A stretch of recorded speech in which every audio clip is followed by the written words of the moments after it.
आपलं स्वागत आहे। आज आपण गुढी पाडवा स्पेशल 3 पदार्थ बघणार आहोत। मेन म्हणजे तर एक मस्त श्रीखंड पुरी आणि त्यासोबत बटाट्याची भाजी। तर चला मग श्रीखंडाच्या याच्याकडे बघूया आणि मी श्रीखंडाची एक क्लिप टाकून देईल। मी कसं श्रीखंड तयार करायला टाकलं किंवा चक्का कसा तयार करायला टाकलाय त्याची एक क्लिप टाकते मी। तर चला मग आज मी सकाळीच श्रीखंड तयार करायला ठेवला आहे। इथे मी अर्धा किलो दही घेतलंय। किमान याला 7 ते 8 तास लागतात श्रीखंड तयार होण्यासाठी। हे आपल्याला असं कपड्यामध्ये बांधून ठेवायचं आहे। एक पातळ असा कपडा घ्यायचा। पनीर आपण लावतो ना सेम तशीच प्रोसेस करायची आपल्याला।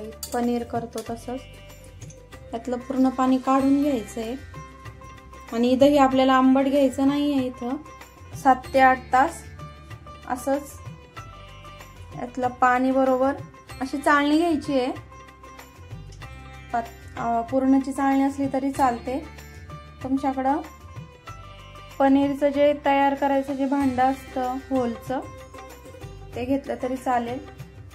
याच्यावर एक मी आता डिश ठेवते अशी आणि त्यावर आपल्याला असं जड काहीतरी ठेवायचं आहे। 7 ते 8 तास असंच याचं पाणी निथरण्यासाठी दह्यातलं ठेवायचं आहे खाली। श्रीखंड साठी आता मी इथं अशी एक डिश ठेवली होती। एका कपड्यात दही टाकून असं दही गुंडाळून ठेवलं होतं 7 ते 8 तास। याचा छान चक्का तयार झालाय बघू शकता। आणि आता ते मी एका भांड्यात काढून घेते।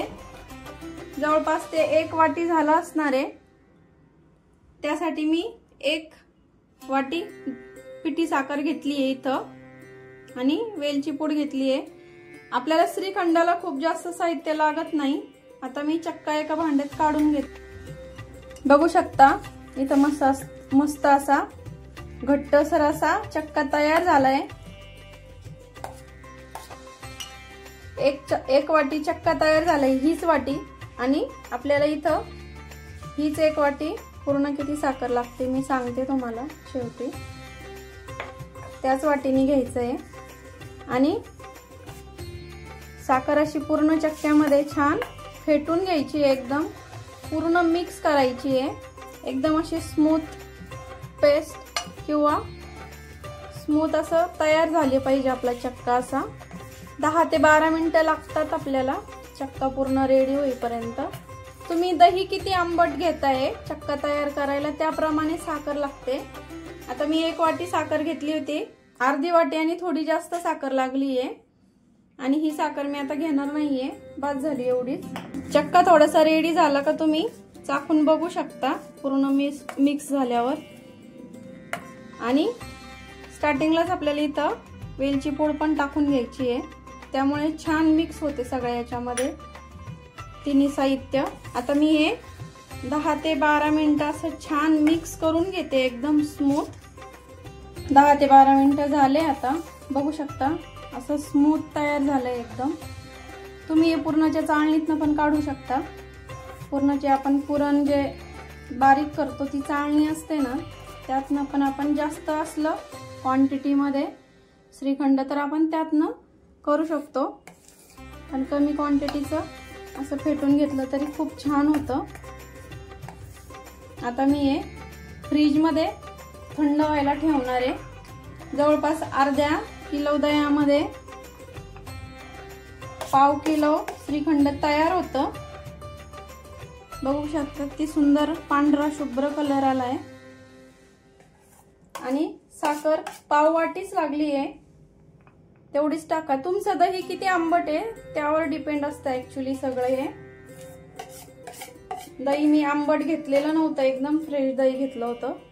दही आंबट नव्हतं म्हणून मला कमी साखर लागली आहे। नाहीतर जर 1 वाटी आंबट जर दही असलं तर 1 वाटी चक्का घेतला तर 1 वाटी साखर लागते। आता आपण इथं पुरीचं साहित्य घेतलेलं आहे। मी इथं पीठ घेतलंय 2 वाटीला मी 4 चमचे म्हणजे 4 टीस्पून रवा घेतलाय बारीक रवा घ्यायचा आहे आणि चवीपुरता इथं मीठ घेतलंय। पुरीला छान रंग यावा आणि जास्त काळ फुगून राहावी, म्हणजे फुगलेली राहावी, त्यासाठी अर्धा चमचा इथं पिठी साखर घेतली आहे। तर आता मी मळून घेते आणि तेल पण घेतलंय। तेल आपल्याला 1 टीस्पून लागेल। रवा टाकून घेते,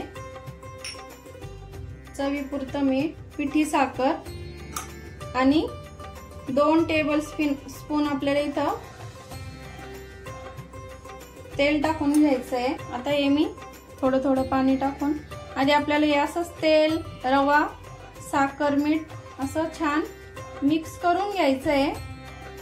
सगळ्या पिठाला पूर्ण साहित्य असं छान लागलं पाहिजे पूर्ण। आता सगळं साहित्य असं साखर, तेल आणि मीठ पिठाला छान असं लावून घेतलंय, बघू शकता। असं थोडासा, खूप जास्त असा घट्ट मुटकळा तयार नाही होत, अगदी हलका होतो असा तयार झाला पाहिजे। त्यामुळे पुरी अशी खुसखुशीत आणि फुगलेली राहते टम्म। आता मी थोडं थोडं पाणी टाकून मळून घेते आणि चपातीचं पीठ भिजवतो त्यापेक्षा घट्ट कणिक भिजवायची आहे। आता मळून घेते एक मी घट्टसर गोळा, अशी घट्टसर कणिक इथं मळून घेतली आहे। आता सगळ्यात शेवटी अर्धा चमचा तेल टाकून अजून थोडीशी 1 मिनिटभर फक्त लावून ठेवायचं आहे। मिनिटभर आपलं थोडंसं मळायचं आणि झाकून ठेवणार आहे। आता तोपर्यंत आपण बटाट्याची भाजी करून घेऊया। बटाट्याचं साहित्य पण दाखवते मी। पुरी भाजीचं आता इथं साहित्य घेतलंय, 3 उकडलेले बटाटे उकडून घेतले, 2 मीडियम साईजचे कांदे घेतले, कढीपत्ता, आपल्याला टोमॅटोची, हिरवी मिरची, लसूण, आलं हे 4 जे साहित्य आहे त्याची प्युरी करून घ्यायची आहे। कोथिंबीर, फोडणीसाठी मोहरी, जिरं, सुक्या मसाल्यांमध्ये आमचा हा घरगुती लाल मसाला आहे, तुम्ही ऑर्डरही करू शकता। मी माझा नंबर स्क्रीनवर टाकते। लाल आणि काळा दोन्ही मसाले मिळतील तुम्हाला घरगुती पद्धतीने, नो केमिकल, नो रंग, या पद्धतीत मी छान मसाले बनवते, तुम्ही ऑर्डर करू शकता। हा कांदा लसूण मसाला, हळद, धना पावडर आणि चवीपुरतं मीठ। तर आता मी टोमॅटो, मिरची आणि आलं लसूणची पेस्ट करून घेते, प्युरी करून घेते, बटाटे सोलते, कांदा कट करून घेते आणि मग फोडणीच्या टायमिंगला भेट। टोमॅटो, मिरची, आलं लसूणची इथं प्युरी करून घेतली, कांदा कट करून घेतला, बटाटे पण कट करून घेतले। आता आपण फोडणी देऊया भाजीला। 1.5 पळी तेल टाकून घेणार आहे मी, तुम्ही कमी अधिक करू शकता तेल तुमच्या आवडीप्रमाणे। तेल चांगलं गरम होऊ द्यायचं आहे। तेल गरम झालंय, मोहरी टाकली पाव चमचा, अर्धा चमचा जिरं टाकायचं आहे। जिरं छान फुललं की गॅस कमी करायचा, मोहरी पण छान तडतडली आहे। आता कांदा टाकून घेणार आहे, कांदा छान ब्राऊन रंगावरती परतून घ्यायचा आहे। गॅस मीडियम करते आता मी। फोडणीच्या टायमिंगला गॅस कमी करायचा जिरा मोहरी टाकल्यावरती। आता कांदा मी ब्राऊन रंगावरती भाजून घेते। कांदा छान ब्राऊन रंगावरती आला की कढीपत्ता टाकून घ्यायचा आहे। कढीपत्ता टाकला की आपल्याला सुके मसाले टाकून घ्यायचे आहे। घरगुती लाल मसाला 1 चमचा, कांदा लसूण मसाला 1 चमचा, पाव चमचा हळद, धना पावडर अर्धा चमचा, चवीपुरतं मीठ, सुके मसाले थोडे 1 मिनिटभर परतून घ्यायचे। मसाले छान परतले की करून घेतलेली जी प्युरी आहे ती टाकून घ्यायची आहे आणि आता तेल सुटेपर्यंत छान परतून घ्यायची आपल्याला आता ही प्युरी। आणि आता एका साइडला मी थोडंसं गरम पाणी करायला पण ठेवणार आहे भाजीसाठी। तर ग्रेव्ही एकदम छान परतली आहे। आता साइडने थोडं थोडं तेल सुटायला लागलंय। ग्रेव्ही परतण्यासाठी मला 5 ते 7 मिनिटं लागले। आता आपण उकडून घेतलेला आणि कट करून घेतलेला बटाटा टाकणार आहे आणि थोडासा मी ठेवते, अर्धा बटाट्याच्या फोडी मिक्स करायचे ग्रेव्हीमध्ये। कोथिंबीर टाकून घेते थोडीशी। ग्रेव्ही परतेपर्यंत मी पाणी पण गरम करून घेतलंय। पाणी पण आता गरम पाणी टाकून घेते मी। गॅस कमी करायचा पाणी टाकताना, नाहीतर अंगावरती उडू शकतं पाणी। तुम्हाला किती घट्ट किती रस्सा हवा आहे त्यानुसार तुम्ही भाजीची क्वांटिटी ठरवा, कारण बटाट्याची भाजी जशी जशी थंड होत चालते तशी ती घट्ट होते। बघू शकता किती छान तर्री वगैरे आली आहे।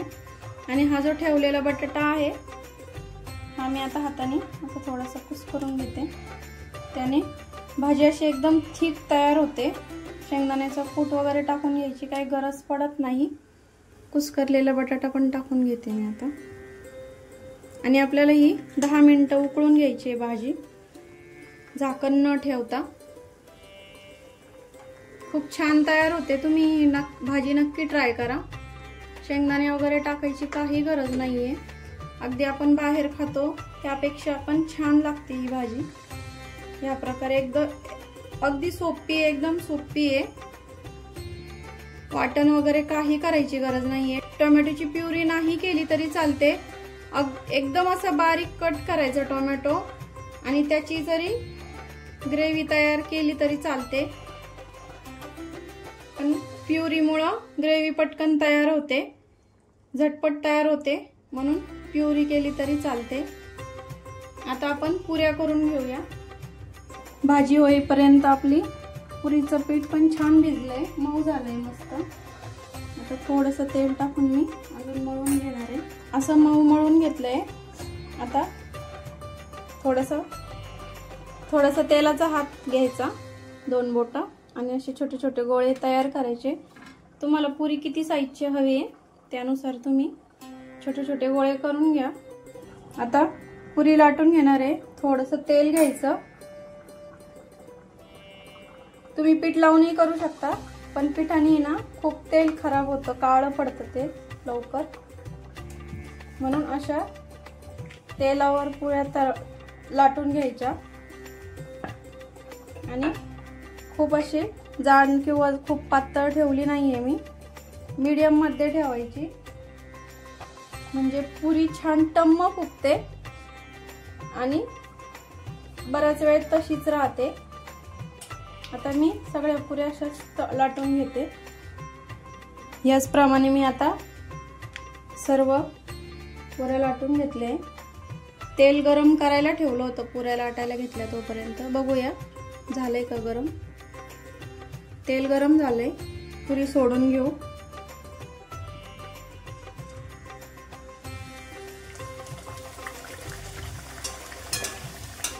पुरीवर असं तेल टाकून घ्यायचं, म्हणजे पुरी अशी टम्म फुगते।